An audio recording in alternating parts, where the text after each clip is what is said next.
ጋዜጣዊ መግለጺ ምልዓል እገዳ ኣብዚ እቲ ንልዕሊ 10 ዓመታት ኣብ ልዕሊ ኤርትራ ዝጸንዐ ዘይምኹኒ እገዳታት ንኽልዓል ስጉምቲ ናይ ምውሳድ ተገዳስነት ከም ዘሎ ዝእመተሉ ዘሎ ህሞት ንታሪኽን ነቲ ዝበሃል ዘሎ ቁኑዕ ኣንፈት ንምትሓዝን ንድሕሪት ተመሊስካ ዕቱብ ገምጋም ምክያድ ኣገዳሲ እዩ። ኣብ መወዳእታ 2009 ኣብ ቅንያት ክሪስማስ ምምሕዳር ኦባማ ዝፈብረኾን ዝደፍኣሉን ዝኾነ ጭብጢ ወይ መርትዖ ዘይነበሮ ዝኾነ ሕጋዊ መስርሕ ዘይተኸተለ ዓላቑ እገዳ ብስም ባይቶ ጸጥታ ሕብራት ሃገራት ተበይኑ መጎታዊ ኩነኔና ሽዑ ኣዊጅና።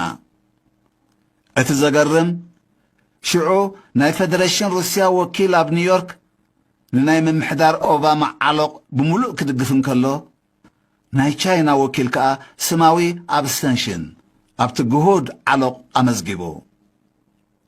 ድሕሪ ናይ 9 ዓመታት ኣዕናዊ ሳዕቤናት እቲ ዓላቑ እገዳ ኣብ 2018 እገዳ ይለዓል ኣሎ ምስ ተባሃለ እውን ዋላ እኳ ዶንጊ ዝመፀ እወታዊ ስጉምቲ እንተነበረ የቐኒየልና ኣይበልናን። ምእንቲ ሓቅን ፍትሕን ክረጋገጽ ብቐደሙ ስለምንታይ እገዳ ክምለሽ ኢና ጠሊብና። ዛጊት ከዓ ኣይተመለሰን። ንሸባብ ዝድግፍ ዝነበረን ዘሎን መን እዩ?